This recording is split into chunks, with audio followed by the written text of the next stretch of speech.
ప్రార్థన చేసుకొని మరికొన్ని మాటలు మనం ఈ రాత్రికాలం ఆలోచుకుందాం. ప్రేమ నమ్మకం ఉన్న మా తండ్రి, మహాగణ మహనీయుడ, గడిచిన కాలము నుండి మరి శ్రేష్టమైనటువంటి సమయంలోనికి తీసుకొని వచ్చిన విధానాన్ని బట్టి వందనాలు. మరి ఈ రాత్రికాలము కొన్ని మాటలు మేము ఆలోచించుండగా వినగలిగేటువంటి చెవులు, గ్రహించేటువంటి మనసు మా అందరికీ తెచ్చేయండి.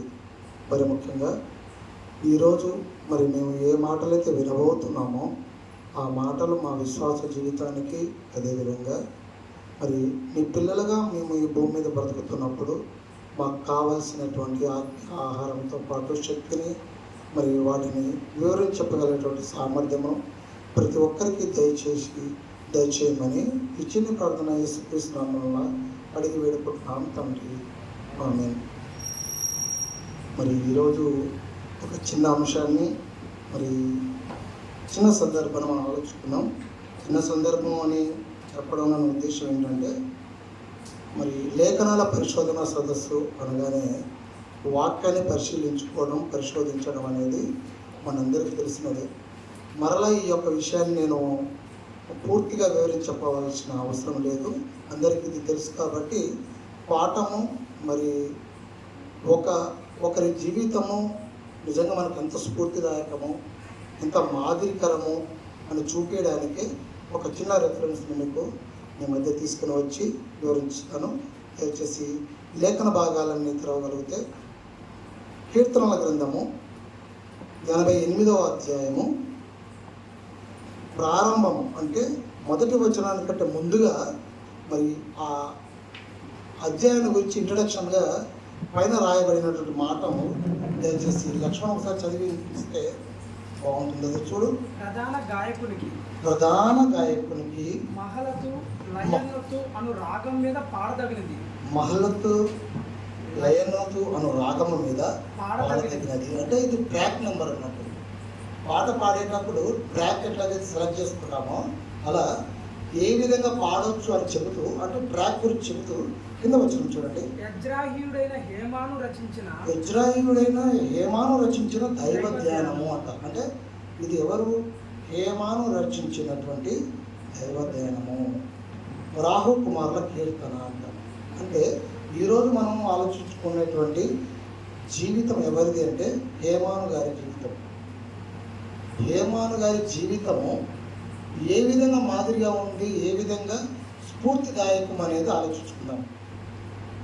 మరి ఈ పాఠంను మనం వింటున్నప్పుడు నిజంగా మనం దైనందిక జీవితాల్లో, విశ్వాస జీవితాల్లో కూడా ఇన్ని రకాల మలుపులు, ఇన్ని రకాల ఆలోచనలు ఉంటాయన్న ఆలోచన ప్రతి ఒక్కరికి రేకెత్తుతుంది. దయచేసి చూడండి, కీర్తన గ్రంథము 88వ అధ్యాయము 18వ వచనము. నా ప్రియులకు స్నేహితులను, అని అక్కడ నా ప్రియులను జాగ్రత్త చదవాలి. నా ప్రియులను స్నేహితులను నీవు నాకు దూరముగా ఉంచి ఉన్నావు అన్నాడు. అంటే దయచేసినటువంటి దేవుని పిల్లలారా ఒకసారి జాగ్రత్తగా ఆలోచుకుంటే ఈ మాట చెప్తున్నది ఎవరంటే హేమాన్ గారు చెప్తున్న మాట ఏమని అంటే, నా ప్రియులను అంటే ఆయనకు ఎవరైతే ఇష్టంగా ఉన్నారో ఆ ఇష్టంగా ఉన్నటువంటి వారిని, అదేవిధంగా స్నేహితులని నాకు దూరంగా ఉంచి ఉన్నావు అన్నాడు. ఏమన్నా ఒకసారి ఆలోచించండి, చాలా ఇష్టంగా ఉన్నవారు కానీ అదేవిధంగా స్నేహితులు కానీ దూరంగా ఉంటే వాళ్ళ పరిస్థితి ఎలా ఉంటుందో ఒకసారి ఆలోచించండి. మనకు బాగా ఇష్టం అండి, బాగా ఇష్టం. మీకు బాగా అర్థం కావడానికి నిజంగా వచ్చిన సందర్భాన్ని జ్ఞాపకం చేస్తాను. దయాకర్ సార్ కొద్ది రోజు మన మధ్యలో లేనప్పుడు మన మానసిక పరిస్థితి ఏ విధంగా ఉంది? ఒక రకమైన ఆందోళనకి గురైనాం. అంటే అయ్యో మన ప్రియులు మనకు ప్రియమైన వాళ్ళు అన్నట్టుగా ఇక్కడ ఉన్నటువంటి హేమాన్ గారి పరిస్థితి ఎలా ఉందంటే, నా ప్రియులను, నా స్నేహితులను నీవు నాకు దూరంగా ఉంచున్నావు. తర్వాత చెప్పిన మాట ఏంటి తెలుసా? చీకటియే నాకు బంధువాయను. అంటే ఆయనకు ఎవరు రిలేషన్ లేరు, బంధువులు, నాన్న వాళ్ళు ఎవరు లేరు. ఎందుకు వచ్చింది ఆయన పరిస్థితి? ఒకసారి ఆలోచించుకోవాలి. హేమాను గారి జీవితం మాదిరిగా స్ఫూర్తిగా తీసుకున్నారు. ఆలోచించుకుందాం అన్నాం కదా. మరి ప్రియులు లేరన్నారు, అదేవిధంగా స్నేహితులు లేరన్నారు, వాళ్ళంతా నాకు దూరం అయ్యారన్నారు.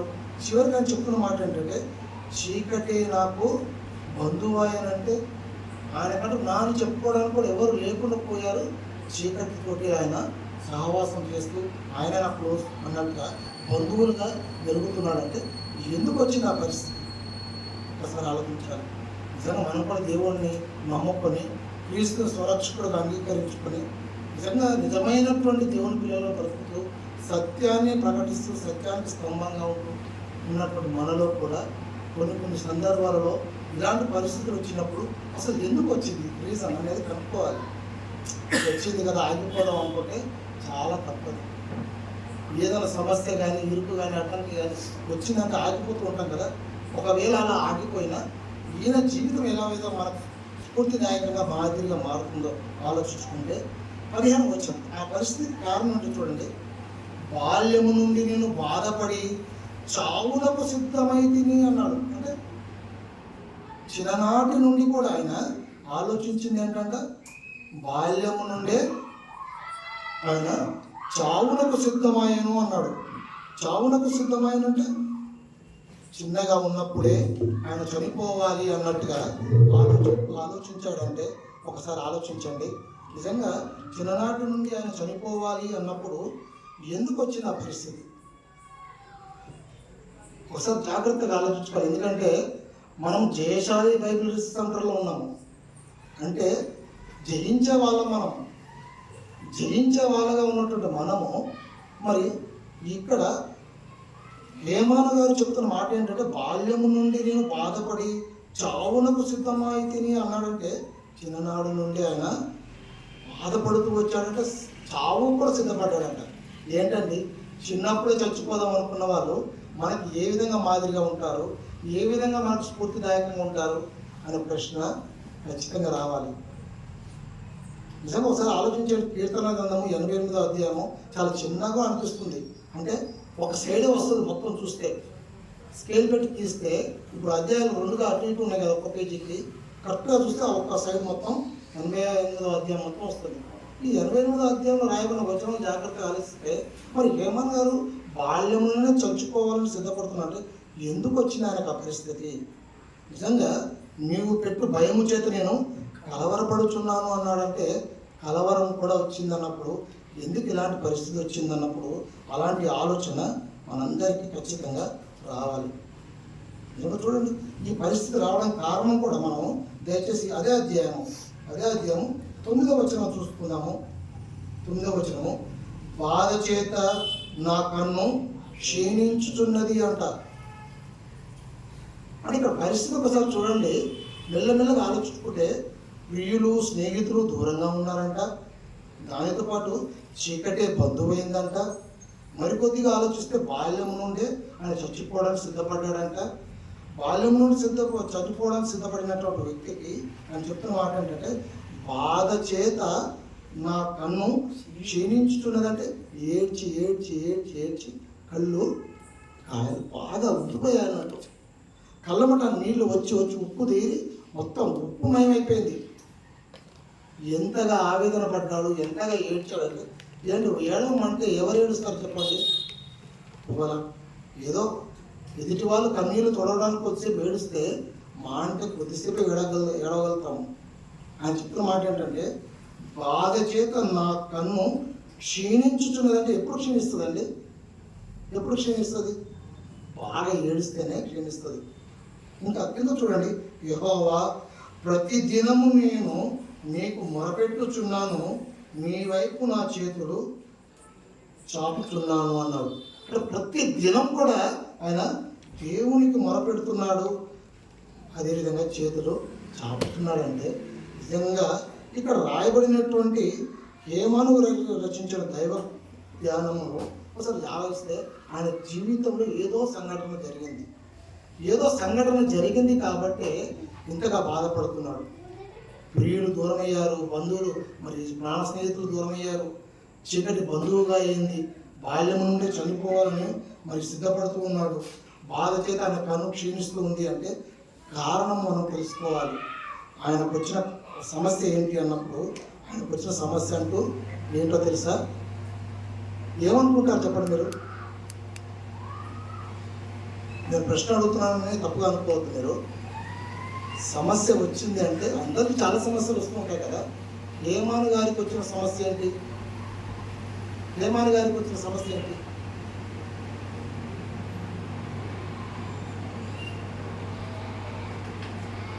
హేమాను గారికి వచ్చిన సమస్య ఏంటో తెలుసా?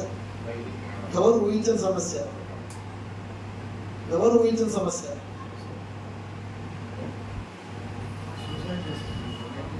చెప్పు విజయ్. చనిపోదాం అనుకున్నాడు. చాలా అదే ఒక సమస్య వచ్చి చనిపోదాం అనుకున్నాడు. ఆయన దానికి కారణం ఏంటో తెలుసా? నిజంగా ఆయనకు వచ్చిన సమస్య వింటే చాలా ఆశ్చర్యం అనిపిస్తుంది. ఆయనకు వచ్చిన సమస్య ఏంటో తెలుసా? మంచివాడుగా ఉందాం అనుకున్నాడు. అదే పెద్ద సమస్య అనేది. హేమాన్ గారికి వచ్చిన సమస్య ఏంటో తెలుసా?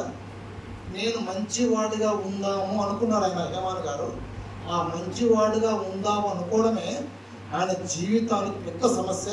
పెను మార్పులు తీసుకొని వచ్చింది. ఎంతగా పెను మార్పులు తీసుకొచ్చిందో తెలుసా?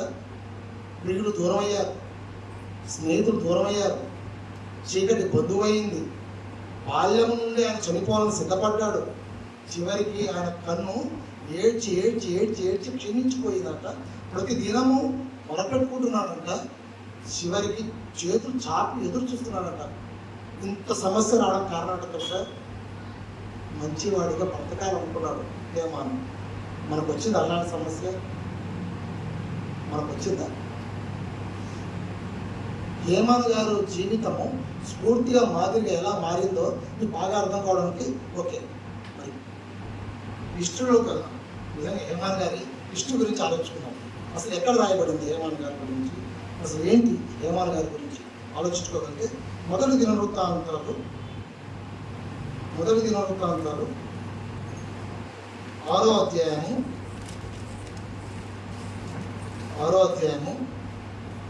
33వ వచనాన్ని జాగ్రత్తగా ఆలోచించుకున్నాము. మొదటి దినవృత్తాంతాలు 6వ అధ్యాయము 33వ వచనము. ఈ ప్రకారము తమ కుమారులతో కలిసి కనిపెట్టుచున్న వారెవరనగా అహాతీయుల కుమారులలో గాయకుడకు హేమాను. ఇతడు సమూయేలు కుమారుడకు యావేలునకు పుట్టినవాడు అన్నాడు. యావేలుకు పుట్టినవాడు అంటే ఇప్పుడు మనం మాట్లాడుకున్నటువంటి ఈ హేమాను ఎవరో తెలుసా? ఎవరు హేమాను? సమూయేలుకి మనవడు. ఓకేనా? అదేవిధంగా సమూయేలుకు మనవడు. ఇంకా ఎవరికి కొడుకు? యోవేలునకు కొడుకు. ఇది బాగా గుర్తుపెట్టుకోవాలి. మరి సమూయేలుకేమో మనవడు, యోవేలుకేమో కొడుకు. ఈయన 88వ కీర్తన 88వ అధ్యాయానికి వచ్చినప్పుడు ఆయన చెప్పిన మాటకు పరిష్కారం సమస్యకు కారణం ఏంటంటే మంచివాడిగా బ్రతకాలనుకున్నాడు కాబట్టి అలాంటి సమస్య తల ఎత్తింది. నిజంగా సమూయేలు గారి గురించి ఒక్కసారి ఆలోచిస్తే సమూయేలు గారు ఎంత గొప్పవాడండి. గొప్పవాడా కాదు? పాత నిబంధన కాలంలో నిజంగా ప్రవక్తల గురించి మాట్లాడితే ఎన్ని క్వాలిటీస్ ఉంటాయి చెప్పండి? సమూయేలు గారికి ఉన్న క్వాలిటీస్ చెప్పండి. పోనీ ఆయనకున్నటువంటి ఎలిజిబిలిటీస్. సమూయేలు గారు ఎవరు? ప్రవక్త. గుడ్. ఇంకా ఓకే.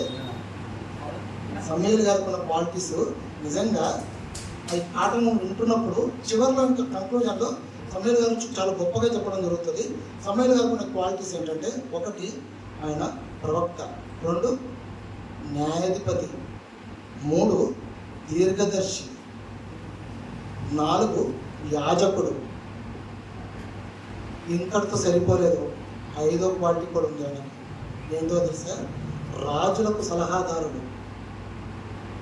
పాత నిబంధన కాలంలో ఉన్న గొప్ప భక్తులలో సమూయేలు గారికి ఉన్న క్వాలిటీస్, అంత క్యాపబిలిటీ, అంత క్వాలిటీస్ అని ఎవరికి లేవు. 5 క్వాలిటీస్ ఉన్నాయి. ఏంటో తెలుసా? 1 ప్రవక్త, 2 న్యాయాధిపతి, దీర్ఘదర్శి, యాజకుడు, చివరికి రాజులకు సలహాదారుడు. అన్ని క్వాలిటీస్ ఉన్నాయంటే మా తాత అంత క్వాలిటీస్ ఉన్నాడు అన్నప్పుడు మరి ఏమనుకుంటాడు, మా తాత గొప్పోడు అనుకుంటాడు. గొప్పోడిని చూసి ఎవరైనా సరే గొప్పగా బ్రతకాలనుకుంటారు, అంతేనా? ఓకే. మరి ఈ సమూయేలు కొడుకు ఎవరు? సమూయేలు కొడుకు. ఓకే, యోవేలు గురించి చూద్దాము. మొదటి సమూయేలు ఇష్టం ఒకసారి చూస్తే మొదటి సమూయేలు 8వ అధ్యాయము 1-2 వచనాలు చూద్దాము. సమూయేలు వృద్ధుడైనప్పుడు తన కుమారులను ఇశ్రాయేలుల మీద న్యాయాధిపతులుగా నియమించను అంటారు. అంటే సమూయేలు ఓల్డ్ ఏజ్కి వచ్చినప్పుడు, వృద్ధుడైనప్పుడు తన కుమారులను ఏం చేశాడంట? న్యాయాధిపతులుగా నియమించాడు. ఎవరా కుమారుడు అంటే అతని జ్యేష్ఠ కుమారుడు పేరు యోవేలు, రెండవ అతని పేరు అబీయా. అంటే జ్యేష్ఠుడు ఎవరు? సమూయేలు జ్యేష్ఠుడు ఎవరు? యోవేలు. యోవేలు కుమారుడు ఏమాను. అంటే జ్యేష్ఠ మనవడితను, జ్యేష్ఠ మనవడు. జ్యేష్ఠుడు అంటే పాత నిబంధన కాలంలో ఒక ఉన్నతమైనటువంటి అర్హత. అలాంటిది జ్యేష్ఠ మనవడు అంటే ఏమాను. ఈ ఏమాను ఏం చేశాడు తెలుసా? ఆయన బాల్య దినముల నుండి కూడా వాళ్ళ తాతనే చూస్తున్నాడు. వాళ్ళ తాతకున్న క్వాలిటీస్, వాళ్ళ తాతకున్న క్యాపబిలిటీస్, అసలు తాత ఏంటి, న్యాయాధిపతిగా ఎలా ఉన్నాడు, ప్రవక్తగా ఎలా ఉన్నాడు, దీర్ఘదర్శిగా ఎలా ఉన్నాడు, రాజులకు సలహాదారుడిగా ఎలా ఉన్నాడు, ఇలాంటి ఈయన ప్రవర్తన నడవడికని మనవడిగా ఉన్నటువంటి బాల్య దిశం నుండే చాలా క్లీన్గా అబ్జర్వ్ చేస్తున్నాడు. ఇకపోతే జ్యేష్ఠ కుమారుడు ఉన్నాడు కదా సమూయేలు, ఆ జ్యేష్ఠ కుమారుడు ఎలాంటి వాడో ఒకవేళ చూస్తే అతని గురించి చూసుకోగలిగితే మరి జ్యేష్ఠ కుమారుడు ఎలాంటి వాడో చూడండి.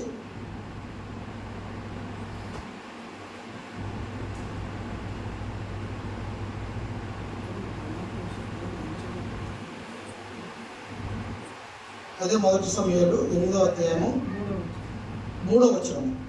వీరు బెయేర్షెబాలో న్యాయాధిపతులుగా ఉండి అతని కుమారులు అతని ప్రవర్తనను అనుసరింపక ధనాపేక్షకులై లంచములు పుచ్చుకొని న్యాయము త్రిప్పివేయగా.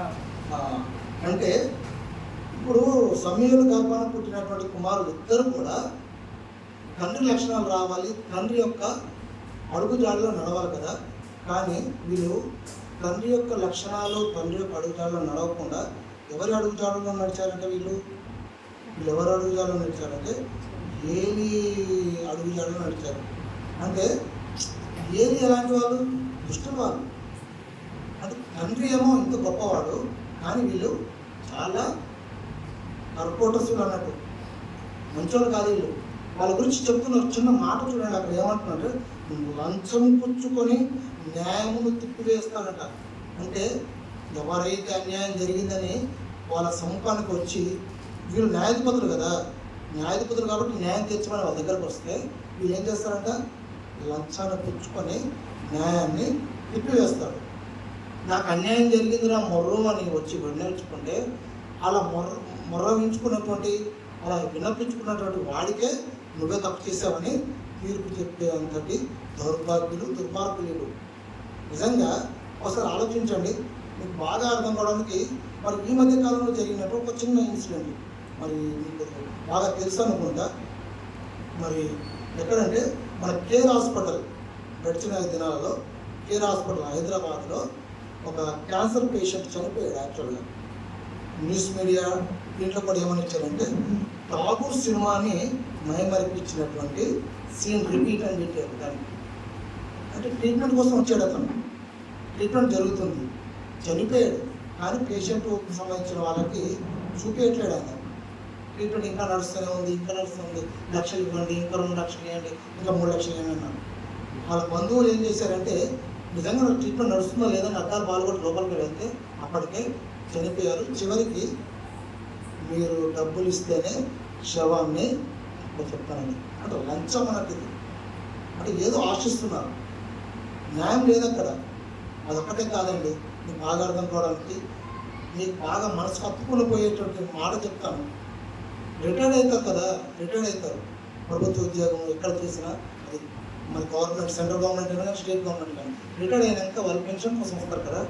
పెన్షన్ కోసం వచ్చినప్పుడు వాళ్ళని ఎంతగా సతాయిస్తారంటే, ఎంతగా ఇబ్బంది పెడతారంటే, ఆ పేపర్ లేదు, ఈ పేపర్ లేదు, మీకు నామినీ లేదు, కంపెనీ ప్రెషర్ సరిగా పడట్లేదు, లేకపోతే మీకు లైఫ్ సర్టిఫికేట్ తీసుకురండి అని ఇలా చెప్తూ ఉంటారు. ఆ చివరికి ఏం చేస్తారో తెలుసా, మీకు పెన్షన్ శాంక్షన్ కావాలంటే నాకు ఒక చిన్న పని చేయాలి, నీకు వచ్చే పెన్షను 2 సంవత్సరాలు నాకు ఇస్తే 3వ సంవత్సరం నీకు వచ్చేటట్టు చేస్తాను, దానికి నువ్వు ఓకే అంటే అగ్రిమెంట్ మీద సంతకం పెట్టు, నీకు పెన్షన్ శాంక్షన్ చేస్తాను. ఇది ఇప్పుడు జరుగుతున్నటువంటి ప్రస్తుత రోజులు జరిగేటువంటి అది విషయం. ఎందుకు ఈ మాట చెప్తున్నానంటే, లంచము ఎంత మోసం చేస్తుందో మీకు అర్థం కావడం చెప్తున్నాను ఆ మాట. అదేవిధంగా ఇక్కడ వీళ్ళు చెప్తున్న మాట కూడా ఏంటంటే, లంచం పుచ్చుకొని న్యాయాన్ని తిప్పివేస్తూ ఉంటారంట. నిజంగా న్యాయాన్ని తిప్పివేసే వాళ్ళు ఎవరంటే సమూయేలు గారి 2 కుమారులు. మొదటి కుమారుడు గర్భాన పుట్టినట్టు ఏమాను నిజంగా వాళ్ళ తండ్రిని వాళ్ళ బాబాయిని చూసుకోలేదు, కానీ వాళ్ళ తాతనే మాదిరిగా పెట్టుకున్నాడు. మాదిరిగా పెట్టుకొని మంచిగా బ్రతకాలనుకున్నాడు. అలా మంచిగా బ్రతకాలనుకున్నాడు కాబట్టి కీర్తనల గ్రంథము 88వ అధ్యాయానికి వచ్చినప్పుడు ఆప్తులు దూరమయ్యారు, స్నేహితులు దూరమయ్యారు, బాల్యంలో చచ్చిపోదాం అనుకున్నారు, బాధతో కన్ను క్షీణిస్తుందని చెబుతూ చివరికి ఆయన చెప్తున్న మాట ఏంటంటే, సమాజంలో మంచిగా బ్రతకటం అంత సులువు కాదు. ఏమాన్ గారి జీవితం అండి. నిజంగా ఎవరిని మాదిరిగా పెట్టుకోవాలంటే, చాలామంది టక్కున క్రీస్తుని మాదిరిగా పెట్టుకోవాలంటారు. సంతోషం, క్రీస్తుని మాదిరిగా పెట్టుకోవాలి. క్రీస్తుని మాదిరిగా పెట్టుకునే ముందు ఒక్కొక్క భక్తుడి జీవితాల్లో ఒక్కొక్క క్వాలిటీ ఉంటుంది కదా, అలాంటి క్వాలిటీలో ఏమాన్ గారి దగ్గర ఉన్న క్వాలిటీ ఏంటో మంచిగా బ్రతకాలనుకున్నాడు. అదే ఆయన పెద్ద శాపంగా, పెద్ద సమస్యగా పరితపించింది. చివరికి చూడండి, నిజంగా ఆయన గురించి చెప్తున్న మాట. మరి సమూయేలు గ్రంథము 1 సమూయేలు 8వ అధ్యాయం 4-5 వచనాలు చూడండి. ఇశ్రాయేలు పెద్దలందరూ కూడి రామాలో సమూయేలు నోటికి వచ్చి, చిత్తగించము, నీ వృద్ధుడవు, నీ కుమారులు నీ ప్రవర్తన గలవారు కారు కనుక సకల జనుల మర్యాద చొప్పున మాకు ఒక రాజును నియమింపుము, అతను మాకు న్యాయము తీర్చునని అతనితో చెప్పాను. అంటే న్యాయాధిపతిగా ఉన్నటువంటి వీరు చేయవలసిన పని ఏంటో తెలుసా? ఏం చేయాలి చెప్పండి? ఏం చేయదు కదా, ఇక్కడ ఏం చేయదంటే ఓకే, న్యాయాధిపతిగా ఉన్నవాళ్ళు న్యాయం చేయాలి, అంతేనా? బోధకుడు ఏం చేయాలి? అవునా? విశ్వాసులు ఏం చేయాలి? విశ్వాసంగా ఉండాలి. బోధకుడు చెప్తున్నప్పుడు వినేవాళ్ళు ఎలా ఉండాలి? జాగ్రత్తగా వినాలి. అవునా? ఇంతకుముందు మనం చెప్పిన మాట ఏంటి? జ్ఞానవంత ఆలోచన ఎత్తుకుపోయేది ఎవరు? మనం వింటూనే ఉంటాం కానీ హృదయాలకు వెళ్ళదు అది. అవునా? అలాగే ఇక్కడ న్యాయాధిపతులు చేయవలసిన పని ఏంటి? న్యాయము తీర్చాలి. న్యాయం తీర్చట్లేదు కాబట్టి కింద వచనంలోకి వచ్చేప్పటికి ఏం చెప్పారు? మాకు ఒక రాజును ఏర్పాటు చేయండి, నేను న్యాయం తీర్చట్లేడు. ఈ సమయంలో కొడుకులు అన్నారు, కానీ కొడుకులు ఇద్దరు పరమ దౌర్భాగ్యులు, దుష్టులు అన్నట్టు చెప్పుకుంటూ వీళ్ళు మాకు వద్దు, మాకు ఒక రాజు కావాలి అన్నారు. నిజంగా తండ్రి అలా ఉంటే కొడుకులు ఎలా ఉంటారు చెప్పండి?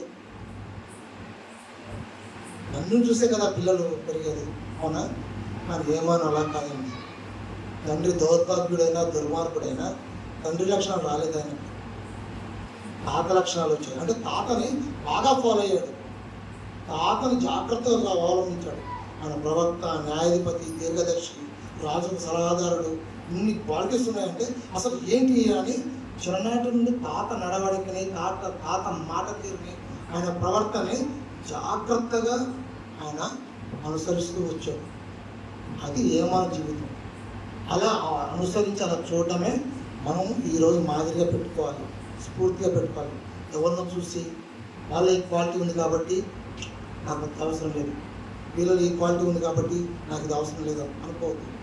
కన్నా తండ్రిని పక్కన పెట్టి నిజంగా తాతను అనుసరించాడంటే ఎక్కడ నిజం ఉందో, ఎక్కడ సత్యం ఉందో అక్కడ ఫాలో అయ్యేవాడు ఏమాను. మంచిగా బ్రతకాలనుకున్నాడు, అదే ఆయనకి శాపంగా మారింది. మరి సమూయేలు గురించి అంత గొప్పగా ఏముంది చెప్పుకోవడానికి అంటారా? నిజంగా ఆయన ఎంత గొప్పవాడు చూడాలంటే మరి 1 సమూయేలు 12వ అధ్యాయము మూడో వచనం చూద్దాము. మూడో వచనం సమూయేలు గారి యొక్క గొప్పతనం. ఇదిగో నేనున్నాను, ఇదిగో నేనున్నాను, నేను ఎవరి ఎద్దునైనా తీసుకుంటున్నా, నేను ఎవరి ఎద్దునైనా తీసుకుంటున్నా. ఇది సవాల్ అండి, ఇది ఛాలెంజ్. అంటే ఇక్కడ నిలబడి నేను చెప్పాను అనుకోండి, మీరు వింటున్న వారు ఏదో నాకు కొంచెం ఏదో అన్న బాధపడతారు కాబట్టి నువ్వు మంచిగా అన్న అంటారు. ఆయన చెప్తున్న మాట ఏంటో తెలుసా, సమాజ మందిరంలో అందరి మధ్యలో ఉంచుకొని చెప్తున్న మాట ఓపెన్ ఛాలెంజ్ అది.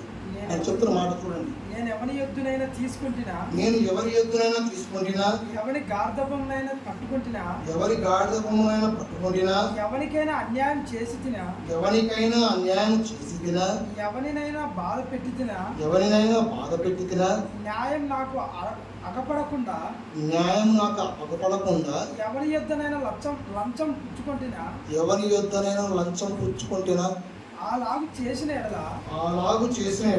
యెహోవా సన్నిధిని ఆయన అభిషేకం చేయించిన వాని ఎదుటను వాడు నా మీద సాక్ష్యము పలకవలెను.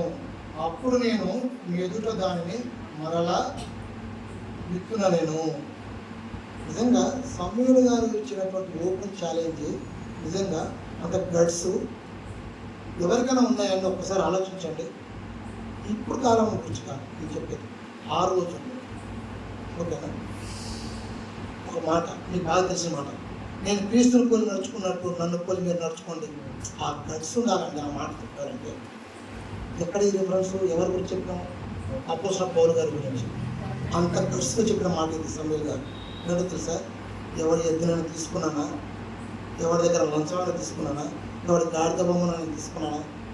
ఈ మాట చెప్పాలంటే ఎంత ధైర్యం ఉండాలండి, ఎంత నీతిగా బ్రతకాలి, ఎంత మంచిగా బ్రతకాలి. దీన్ని బట్టి ఆయన క్యారెక్టర్, ఆయన క్వాలిటీస్, ఆయన క్యాపబిలిటీ ఏంటో తెలవాలి సమూయేలు గారి గురించి. అలాంటి క్వాలిటీ క్యాపబిలిటీస్ని ఎవరు చూశారు? ఏమాన్ గారు చూశారు. అంతేనా? తండ్రిని బాబాయి వాళ్ళ కళ్ళ ముందు పెరుగుతున్నా, వాళ్ళమ్మ తిరుగుతున్నా కూడా తండ్రిని బాబాయిని పక్కన పెట్టి తాతలో ఉన్నటువంటి ఇట్లాంటి మంచి క్వాలిటీస్ చూసి వాళ్ళని మాదిరిగా పెట్టుకున్నాడు. మంచితనాన్ని చిన్ననాటి నుండి అభ్యసించాడు. కాబట్టి ఆయన చెప్తున్న మాట ఏంటంటే, కీర్తనల గ్రంథము 88వ అధ్యాయము చివరి వచనము ఆయన చెప్పిన మాట మరొకసారి చూసుకున్నాం. కీర్తనలు 88. నా ప్రియులను స్నేహితులను నీవు నాకు దూరంగా ఉంచున్నావు. చీకటియే నాకు బంధువు. అంటే మనకు చాలా ప్రియులుగా ఉంటారు, క్లోజ్గా ఉంటారు, అదే ఫ్రెండ్స్ లాగా ఉంటారు. వీళ్ళందరూ ఎందుకు దూరం అవుతారు తెలుసా? మనకు బాగా ప్రియులండి, నాకు చాలా ఇష్టం అండి అనేటోళ్ళు ఉంటారా? నా క్లోజ్ ఫ్రెండ్ అండి, నా ఫ్రెండే కాడు అనేటోళ్ళు ఉంటారు కదా. వీళ్ళందరూ దూరం అవుతారు ఎప్పుడో తెలుసా? నువ్వు మంచిగా ఉంటే దూరం అవుతారు. నువ్వు మంచిగా ఉండకుండా లోకంతో పాటు కలిసి రెండింటి రకాల బతుకుతున్నావు అనుకో, ప్రియులు నీతో పాటే ఉంటారు, స్నేహితులు నీతో పాటే ఉంటారు. నువ్వు వాక్యానికి వస్తూ ఉంటావు, సంఘానికి వస్తూ ఉంటావు, వెళ్తూ ఉంటావు, అన్నీ వింటూనే ఉంటావు. తర్వాత ఏమానవ జీవితాన్ని మాదిరిగా స్ఫూర్తిగా బ్రతకడాలంటే చాలా కష్టపడుతూ ఉంటావు. ఏమానవ నిజంగా బాధపడ్డాడండి, కష్టపడ్డాడు. బాల్యంలోనే చచ్చిపోవాలనుకున్నాడు. ఎందుకు తెలుసా? అమ్మ ఇట్లాంటి దుర్మార్గుల మధ్య నేను బతకలేను నాయన, నా వల్ల కాదు అంటున్నాడు. వాళ్ళ పొద్దున ఏమంటున్నాడు తెలుసా? ఏడ్చి కళ్ళు క్షీణిస్తున్నాయి అన్నాడు. ప్రతిదినం అంట, ఒక దినం కాదు, ప్రతిదినం. నిజంగా ఇలాంటి భక్తుల జీవితాలు చూసినప్పుడు ఒక్కొక్క భక్తులకి వెళ్ళి ఒక్కొక్క క్వాలిటీ మనము మనసులో పెట్టుకోవాలి. ఆయనకు వచ్చిన సమస్య ఏంటో తెలుసా? మంచితనంగా బ్రతకాలనుకున్నాడు.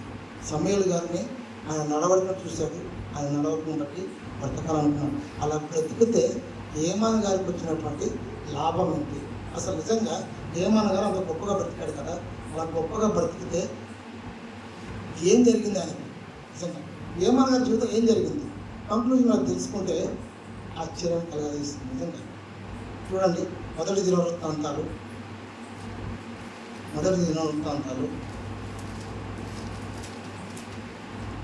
ఈ మాట చెప్పి ముగించేస్తాను. మొదటి దినవృత్తాంతాలు 25వ అధ్యాయము. దేవుని పిచ్చిగా ప్రేమించాడండి ఏమాన్ గారు. దేవుని పిచ్చిగా ప్రేమించాడు కాబట్టి దేవుడు కూడా ఏమాన్ని అంత పిచ్చిగా ప్రేమించాడు. కాబట్టి ఈ మాట చూస్తే మొదటి దినవృత్తాంతాలు 25వ అధ్యాయము 5వ వచనము, వీరందరూ దేవుని వాక్కు విషయంలో దేవుని వాక్య విషయంలో రాజునకు దీర్ఘదర్శియకు హేమాను యొక్క కుమారుడు. రాజులకు దీర్ఘదర్శియకు హేమాను యొక్క కుమారులు, హేమాను సంతతిని గొప్ప చేయుటకై దేవుడు హేమానుకు 14 కుమారులను 3 కుమార్తెలను అనుగ్రహించి ఉండెను. అంటే హేమానికి పిల్లలు పుట్టడం గొప్పే ఉందండి. నాకు పుట్టారు పిల్లలు అంటాను.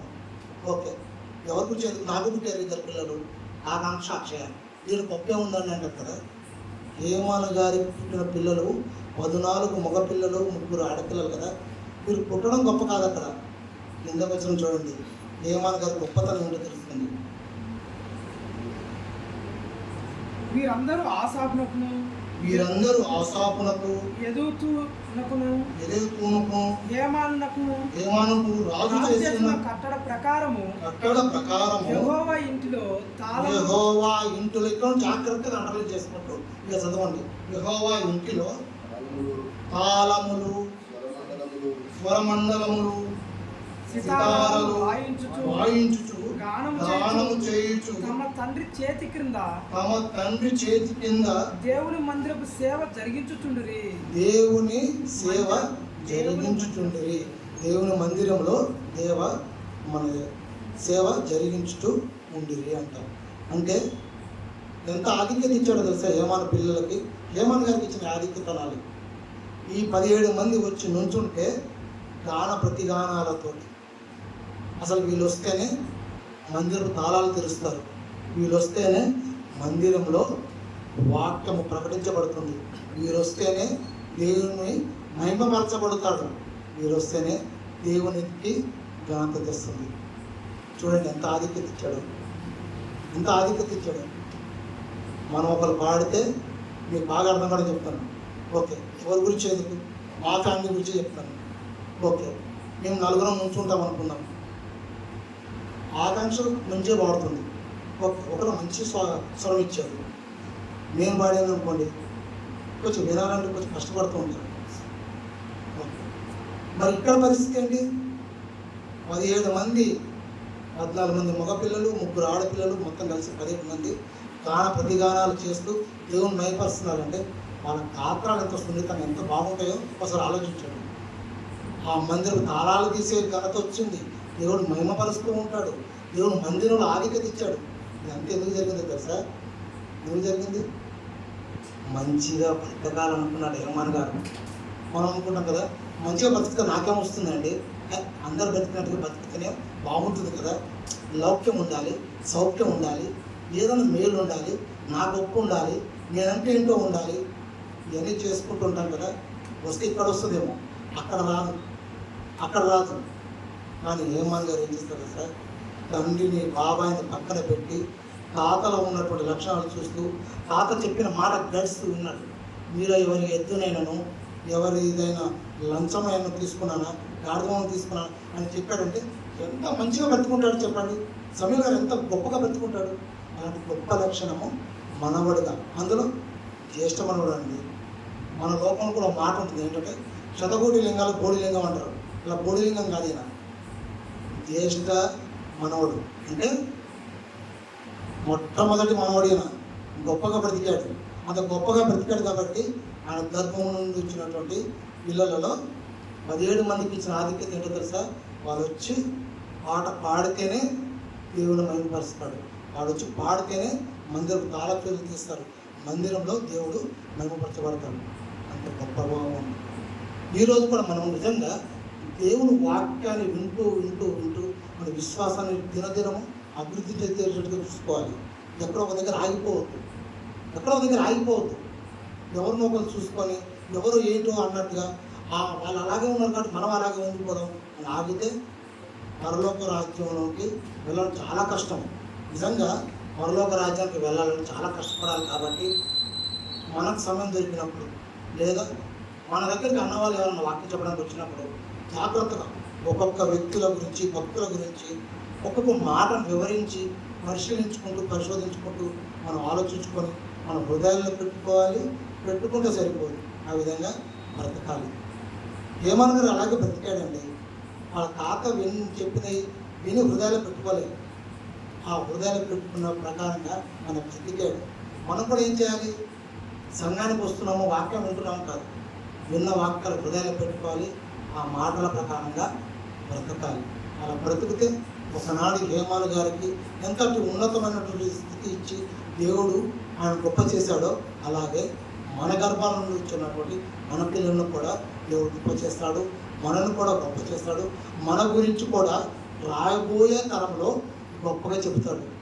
అలా గొప్పగా బ్రతకాలంటే నిజంగా ఈ భూమి మీద దేవుని పిల్లలుగానే బ్రతకాలి. చస్తే దేవుని పిల్లలుగానే చావాలి. అపోస్తలుడు పౌలు గారు చెప్పినట్టుగానే కాదు, ప్రతి ఒక్కరూ చెప్పాలి అలాగే. ఎందుకో తెలుసా? శిష్యులు 12 మంది అంటారు కదా. మనం అందరం యేసుక్రీస్తు ప్రభువు శిష్యులమే. మనందరం యేసుక్రీస్తు ప్రభువు శిష్యులమే. మనందరం క్రైస్తవులమే. మనందరం వాక్యం చెప్పేవాళ్ళమే. చెప్పేవాళ్ళంటే ఎలా ఉండాలి తెలుసా? చెప్పడం కాదు, అలా బ్రతికి చూపించాలి. అలా బ్రతికి చూపిస్తేనే నిజంగా దేవుని పిల్లలుగా ఉన్నాం. కళ్ళ చంపుల ప్రార్థన చేసుకున్నాం. ప్రేమ నమ్మకం మా తండ్రి, మహాగండ మహానీయుడ, నిజంగా ఈ రాత్రి కాలం కొన్ని మాటలు మేము ఆలోచించుకుంటున్నాము. నిజంగా హేమాన్ గారు తను రాసినటువంటి కీర్తనలలో కొన్ని వచన భాగాలను మేము చదువుకొని ఆలోచించగా నిజంగా దాని వెనుక మీ యొక్క ఉద్దేశము, అదేవిధంగా హేమాన్ గారి జీవన శైలి, ఆయన బ్రతికిన విధానము, ఆయన అనుసరించినటువంటి పద్ధతులు తెలిసినప్పుడు నిజంగా మా హృదయం తేలికపడింది, మరి ముఖ్యంగా సంతోషపడింది.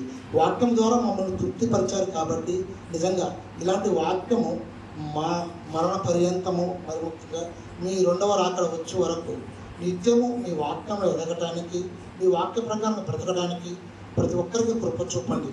నిజంగా ఈ సమాజంలో మేము నోరు తెరిచి వాక్యాన్ని చెప్పక మునుపే మా మాట తీరుని బట్టి, మా నడవడిని బట్టి నిజంగా సమాజము మిమ్మల్ని గొప్పగా అర్థం చేసుకొని మీ దగ్గరికి వచ్చేలాగా కృప చూపమని, ప్రతి ఒక్కరికి కావాల్సినటువంటి మరి సంపూర్ణమైనటువంటి ఆత్మీయ ఆహారాన్ని సమృద్ధిగా దయచేయమని ఇచ్చిన ప్రార్థన యేసుక్రీస్తు నామమున అడిగి వేడుకుంటున్నాం తండ్రి.